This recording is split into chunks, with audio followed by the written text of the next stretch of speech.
hip hop, Yeah, hip hop, hip bars hop, is back. hip hop, Sam hip and hop, oh hip God, hop. what's Hip up with you? Cast. Hip Hop Uncensored is the vibe, so subscribe. Hip Hop Uncensored is the vibe, so subscribe. Oh God, driving Sam and riding passenger side, and you heard it out the mouth of the greatest rapper alive. Hip Hop Uncensored is the vibe, so subscribe. Hip Hop Uncensored is the vibe, so subscribe. Oh God, driving Sam and riding passenger side, and you heard it out the mouth of the greatest rapper. Special edition of the Hip Hop Uncensored Podcast, because we got back in the building for round two. None other than Reginald, Ballard, also known as our brother, man. On the Hip Hop Uncensored Podcast. What's going on with your family? Hey man, look at here. I'm just chilling, man. We just did the red carpet Martin premiere, the reunion last night, man, and we was up all night, so it was all good, man. Perfect time and a half, you brother. We Yeah, right. Exactly. Talk to us, man. Talk to us. We've seen the reunion is out now. It's streaming now, I believe, on BET Plus. We didn't get a chance to check it out yet, but we definitely will. But talk about it, man. It's been a long time. One of the greatest shows of all time. You played a real integral part in that. So how was it getting back with the crew? Man, it was cool, man. Seeing everybody last night. It's like, family. It's like when you haven't been around your family for a long time, and then you go back home. It's like it's almost like you never missed a beat, man. It was real cool, man. Like you never missed a beat. So what did you guys like? So talk about the red carpet event that went down last night. How Oh was that? man, it was like, man, everybody was looking beautiful, and here I come with my jeans and stuff on. Oh man. I ain't Hollywood yet. You know what I mean? Right. I have my jeans on, but I did have a pimp shirt on though. So, it's long sleeve, very, very colorful. I had to go in my pimp wardrobe, Right. from back in my pimp days. Nah. Now, But it was cool, man. I mean, seeing Yeah. Tisha, man, she was looking good. Martin and Carl came in his work clothes. He just got through. I think he was painting the crib or something. He had his overalls on with paint stains out. He told me. I called him. I said, "Man, what you wearing?" "Man, I'm coming in my work clothes, man, because I'm doing something right now." I thought he was joking, but he wasn't joking. Man, wow. But it was nice, man. I mean, everybody was there. It was packed. It was the show looked great, man. I mean, it was great, to see everybody, man. Snoop perform, on the show, and yeah, man, it was real cool, man. Real cool.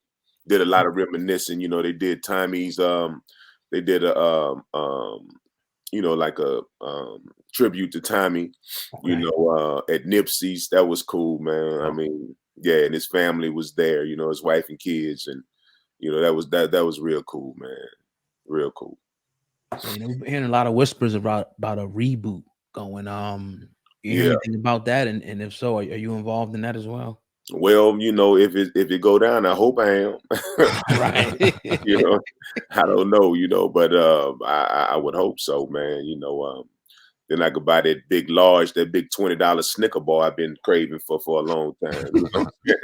Give me a little extra change in my pocket. I could buy enough gas, man, to go from Pasadena to LA. Right. Which is about 10 minutes away. It's a factor right now. Yeah. But nah, man, we had a ball, man. Just seeing everybody, man, and all the the guest people that came out to hang with us, man. That was real cool, man. Now, us as fans, we were sitting there watching the show just now and just remembering and watching and feeling the nostalgia of where we were when we were watching these episodes when they first came out, and how just refreshing it is still watching them 10, 20 years later to this day and still just be as refreshing. But then we all heard the controversy that went on behind the scenes between Martin and Carl, and then Martin and obviously Tisha and all the stuff. So to us fans, we never thought something like this could happen. Mm-hmm. Did you think this would ever be able to happen, to get all of the characters, all of the faces, the iconic faces in one room to be able to reminisce and enjoy yourselves the way y'all did? See, me, I mean, I expected that to happen because I never seen, the behind the scenes. I was on there. I did 12 episodes. People think I did more, but I did 12 episodes of Martin. I did like 40 episodes of Bernie, of the Bernie Mac show. But all the times I was there, man, it was always love. It was always everybody got along, everybody was cool. You know, I didn't see the turbulence that went on behind the scenes, man. And you know, I mean, you know, like they showed me love, everybody showed me love. So I was like, well, I thought everything was real cool. And Right. it was surprised. It surprised me, just like you guys, that you know things was happening behind the scenes, because I wasn't, you know, a witness of that. Right. Yeah, Right. you know, I didn't do that 5th season when all the turbulence started. Right. You know, I mean, I guess manifested, because I wasn't a part of that season. That matter of fact, they didn't even have a live audience then. You know, so but you know, when I was there, man, it was lovely, Right. lovely. We felt it. Oh Yes. yeah, man, give you all the candy I want on that bad fella. So you did 12 episodes, which Yeah. we just you know, just remembered that, you know, just Right. watching the special in there. Why did you end up getting taken off the show? Was it just Well, like I didn't get taken off. It's just that, okay. you know, I guess, you know, some of the stuff that went down, you know, I don't know, you know, the 5th season, I don't know if I did an episode or not, but Mhm. I don't remember really being at that 5th season when it wasn't an audience. Maybe that one time, I think we did one episode where he did the, when I think when he was at the ATM as Dragonfly Jones. I think that was the 5th season. Mhm. But you know, I never got taken off the show. It was just something that you know, went down. I think I probably did one episode that 5th season. But nah, man, you know, because I came in after the 1st season, maybe after the 2nd season, something like that. Because Your I first didn't, one was a boxing match when he had the boxing thing at his crib, right? right, yeah, that was the first episode I did. Yeah, Okay. yeah, and that was like one of them unique auditions, man. I never had an audition like that before, man. I went in and did the audition, and you know, Eileen Knight asked me, can I do something different? I did something different. And usually they'll, you know, say thank you, and you know, they'll contact your agent will let you know if you got the gig or not. But you know, they took me over to Martin and Martin and the producers, you know, Kenny Buford and all them cats sitting back, you know, looking with their little hats to the back, looking like gangster, right? Sitting there looking at me. And so I was like, I got this group right here. So I went in, I hit them with the 5th flow and stuff, man. You know, I made all that up, and they were rolling, man. And I got this job right on the spot, man. They told me right then and there. They called my agent, said we want to hire him right here, Awesome. and you know, want to start doing the table read and blah blah blah. And the rest was history, man. Dope. And did you know, I mean, back then when you were filming your episodes, that this would be such an iconic show, that you were you know, pretty much in the middle of making history Yeah. with the Martin show? Never in 1,000 in a million years, man. You Wow. know, it's two things that I've done that I never expected to be, you know, big as it is, and that was Martin and Menace to Society. I Yeah. never thought, you know, people was like, yo, man, Menace was you, blah, blah, blah. And Martin, you know, I didn't know the character was big until I think I went to a club in Houston, a comedy club. And they called my aunt during the Rose Bowl, man. It was this school in Houston, man, and my aunt brought the little high school to do the band. They was gonna be in the band at Rose Parade. So she told me to come meet them at the restaurant, man. I walked in the restaurant, man. All the little kids started mobbing me, man. The high school kids, yo, blah blah blah. They was running, and I ain't never had that before, man. I started sweating, and I didn't know how to handle it because I did a lot of things before Martin, but you know, and a lot of things since Martin, man. But you know, it's something about those 12 episodes, man. Like I said, I did 40 Bernies, man. I did ER, NCIS, Bones, so many other shows, man. Parker's, I mean, so many. But those 12 episodes, man, you know, that resonate with a whole lot of people, man. Because I was a theater major, man. So I came out here to act. And Right. true story, man. I told my friends, I say, yo, man, in college, I did a play in college, a soldier's play, you know, soldier story, right?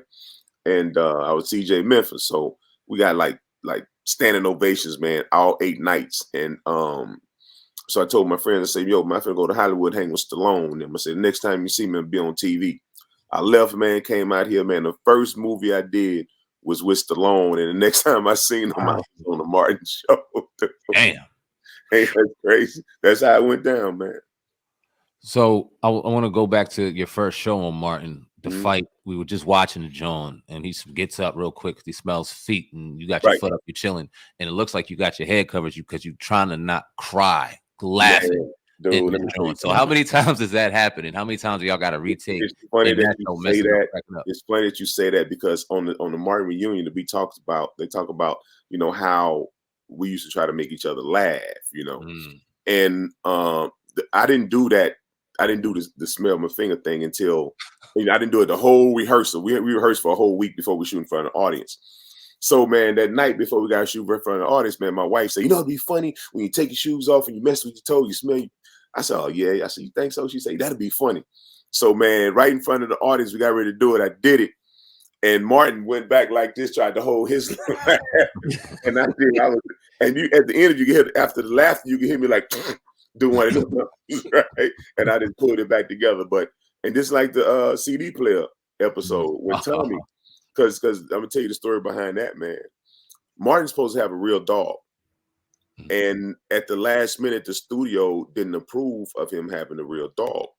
So when he got the fake dog, and he came out the fake dog, Tommy and them didn't know, there was fake dog. So when he came out with the fake dog and told the dog to stay, and the dog fell, the people told him that the dog was gonna stand because they had weights in the feet. They said, because the dog will stand. He said, yeah, the dog will stand. So he told the dog to stay there, and the dog fell. And Martin then provided like, lie down. Tommy just lost it. Man, Tisha and them was like, yo, Tom was, and like when you hear after the audience, like they can hear Carl and them can hear Tommy like, he was biting his lip. That's funny as hell. So yeah, man, we used to try to make each other laugh all the time. They talk about it on the reunion, and last night me and my wife were talking about that situation, man, about the shoe thing. Yeah, funny. Right now, Tommy, let's talk about him a little bit. You kind of gave us a good memory of him, great memory. What do you think about the reboot happening without him? A lot of people saying that they don't want to see it without Tommy. How do you feel about it? Tommy, Martin addressed that last night on the he addressed it. He said that they asked him about the reboot, and he said, it'll be difficult, without Tommy. He said, but he would never, he'd never say never, so and Tommy was like the dude that I hung out with most on the show. Went to his house and just hang out, man. And he liked electronics. I like electronics. Like, I remember when the little mini, like portable VCR player. It was like the little bitty 8mm dish. Tape you could put in and watch it on the plane, and he had one, right? So I wanted one. So he took me to this man in Hollywood, this electronic shop. And I got me one, he got me a good deal on it and stuff, man. So he was the dude that I hung out with most, man. Y'all did class act together too, right? Yeah, sure did. Tommy was the reason I got my union card, man. And he didn't know, and I didn't know. It was I did this movie. I was supposed to be a stand-in for River Phoenix, man. May he rest in peace. For this movie called I Love You to Death, with him, Kevin Kline, and Tracy Ullman, man. And I was Tommy's stand-in because Tommy didn't show up for work, So I was just a stand-in when he showed up. Stand-in, what stand-in is. It's like somebody stand there, in front of the camera until the actor get there, because they got to adjust the camera, and now they want to adjust the camera. So I was just standing there, man, and the actor never showed up. I didn't know who the actor was at the time, and so I said, you know what? In order to get your union card, you got to say a line in the movie. And or that's how you get your union card. If you either say a line in the movie, you get your union card, or it's like a catch-22 situation. So Tommy didn't show up. I said, I'm gonna start talking. I said, only thing they could do is tell me to shut up or go home. Right? They couldn't put their hands on me. Right. So I know somebody can't put their hands on me. I can do what I want to do. Right.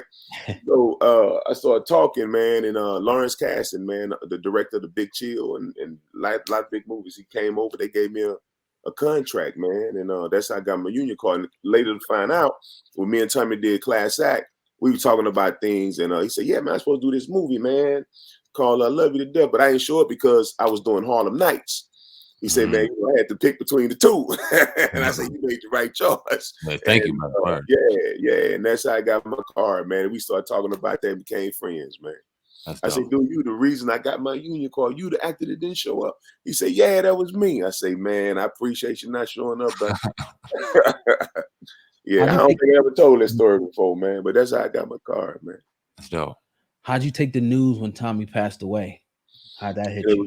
It was hard because I was in Dallas, man, well, before that, I couldn't go to the funeral because I was in Dallas and I had to do a show out there, man, and it was rough, man, because I mean he went in, dude, for knee surgery, and he had a stomach aneurysm, man, and died, from that, man, and it was crazy because I have a friend, Sydney.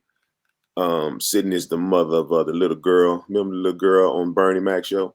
Yes. Yeah, her. She the one told me that the news, man, and it was devastating, man. I mean, it was devastating. Yeah. Sorry for that, man. Yeah, man, Bernie. But when I heard both of them, man, those two were like friends, man. I mean, me and Bernie used to golf. Yeah. And coolest people, two of the coolest cats in this business, man. Two of the coolest cats that wasn't Hollywood, I mean, they was, when they ask you how you doing, they meant how you doing. They don't mean what kind of movie deal you got or how much money you have and all that kind of stuff. So, yeah. Do you think the game has changed? I mean, you talk about finding real throughout a lot of fake in an industry. And we got a very small taste of that doing what we do. Not as much as you sitting in Hollywood and going about with the people you go about with. But how do you feel the game is now? Do you feel like it's different than what it was? The loyalty, the realness. How do you feel like it is out there now? Yeah, man, it's now, man, it's you see people. I mean, there's a few cats that you like being around, and then there's a lot of dudes, those dudes that tell you, yeah, when they say, yeah, man, call me, man, we got to hook up. That's like, dude, I don't even have your number. I don't have your number. Right. I hate those cats, man. I seen this one dude, I ain't gonna call his name out. He had the story time I seen, man. He always like, hey, man, we got to hook up, man. Call me, give me a call. And I'll be looking at him like, nigga, I ain't got your number. So yeah, man, you still got a lot of that fake junk out there. Then people talking about, hey, man, I want to do something, man. We want to do something, man. I got, we're going to do something. Right. I'm like, yeah, man, I hear you, man. Every time you see him, I'm doing something. Yeah. Earlier on, we were talking about Menace to Society, and you said you didn't think that it would be as big as it was, iconic as it was. Go back to that and talk about how you got that role in Menace to Society, and then talk about, being on the set and how that whole experience was.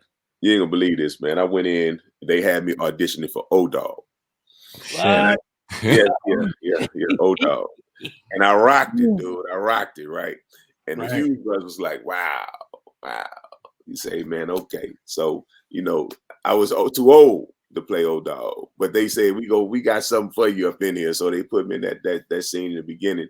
And I was supposed to be playing 15, right? I think I was 23, 24 at the time. But it was cool, man. And I didn't, Sam, and it's funny because the scene that I did was right before the Sam Jackson scene and Candy scene, right? And Candy, and I didn't get a chance to meet them, man. But they wasn't big at the time either. Right. I probably met them and didn't even know I met them because Sam wasn't that big at the time. Candy, wasn't that big at the time. And but it was cool. But I went in, man, originally auditioned for old.Dog, man. And Ren's Tate rocked that bad fella, man. Nobody could have did that better than him. Yeah. He threw down on that part, man. That was tailor-made. And if it wasn't tailor-made, he made it tailor-made for him. Yeah, it almost kind of made you think that was like him. Like exactly, man. Dude is a very underrated actor, man. Yeah. I mean, that dude, he can bring it when he had to bring it, bro. For sure. He a grown man. He's still calling him old.Dog out here. I know, right? I know. These are characters that you can't live down. All right.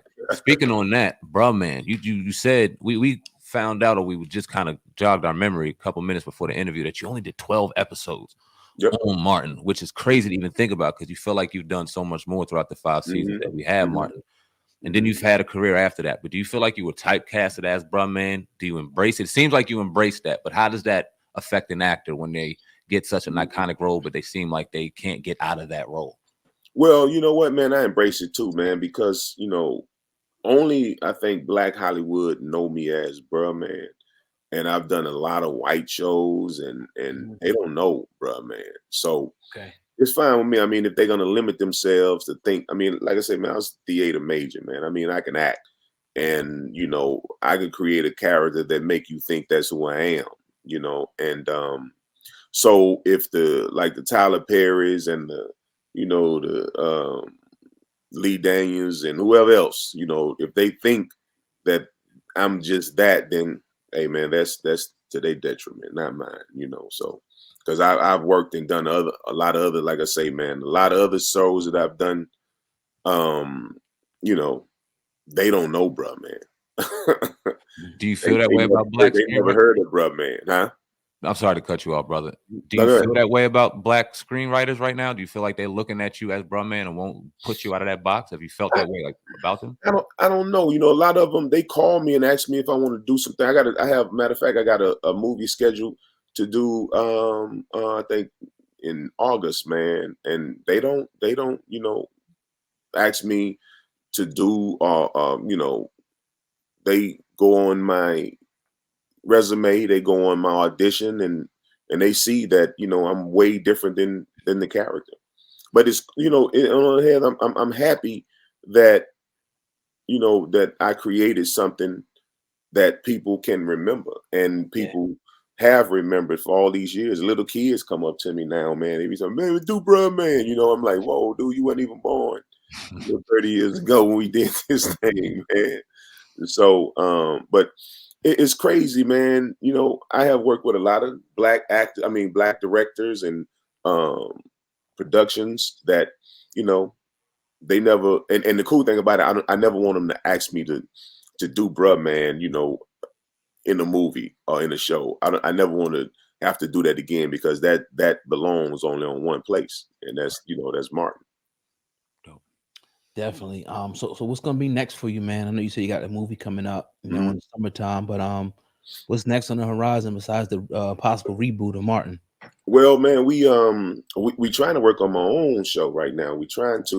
We created a thing, man. I had, like, in December of last year, man, I had a kidney transplant, and my wife was my donor, man. And oh, nice. I got a whole lot of stuff on that, man, and my kids. And it's funny when you laid up and you reminisce and you think of things, and it's like, I have a sitcom within my house. Well, my daughter, man, like my daughter, for when she was 4 years old, we couldn't find my father-in-law false teeth. False teeth was missing. My wife make my daughter bed, look under the pillow, and the false teeth under the pillow. We talking about what you doing? She talking about, well, the fairy godmother gonna bring me $25 for these. I got $2 for mine. One, I get for all these. So I got a sitcom in the crib, man. My wife don't never let me forget that she gave me a kidney every time. She wants something. Give me some water. I'm like, I'm tired. I gave you a kidney. Wake me up 3 o'clock in the morning one time. I'm talking about, go pee. I'm like, I ain't got to pee. Yes, you do, because I got to pee. That means my other kidney got to pee too. Damn. Yeah, you better shut up. I get a butcher knife and take this out and stuff it back up your neighbor. So I got a sitcom right here, man. You're my son and my father-in-law, man. It's like, it's just crazy, man. My father like 99. Well, he just passed now, but man, he used to wait till my wife get ready to come home, and he knew when she come home, so he'll go in the kitchen and act like he washing dishes, like he been working all day, and I'm sitting on the couch looking at Sam and his son, like I ain't doing that. So we used to get into it, man. Every time she leave, I'm like, yo, man, why you do stuff like that, man? Gotta look busy in front of women sometimes. Yeah, man. That's funny. And my son, he just discovered sex and stuff. He came to me one day talking about, Dad, my throat hurt, man. Can you get AIDS from going down on the girl? I'm like, going down like how? Going down. I'm like, man, what you mean going down? He said, I said, you doing now? He said, yeah. He said, can you talk to you? I said, since you doing that, man, don't you ever drink out the glasses out the house again. You understand?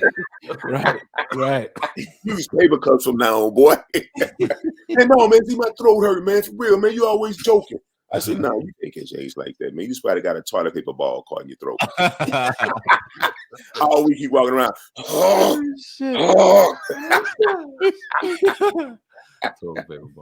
So I got a sitcom right here, bro. Yeah.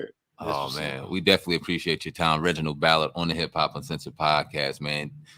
Right off of the premiere of the Martin Reunion, man. You had a busy night. I'm sure you can use some rest, brother. Well, we definitely appreciate your time.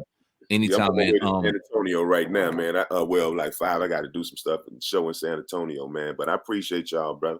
Nah, let us know what you got going on. The tour dates, anything people can come check out, and social media handles, man, before we get out of here. Yeah, man. I got some stuff I'm doing in Texas for the Texas Kidneys Foundation in San Antonio this weekend, Saturday. And then I have a show August. Well, no, I got a show before August 6th. I think I got to do something in. I don't know, man. I don't even have my schedule, but I know I got a lot of stuff in July I have to do.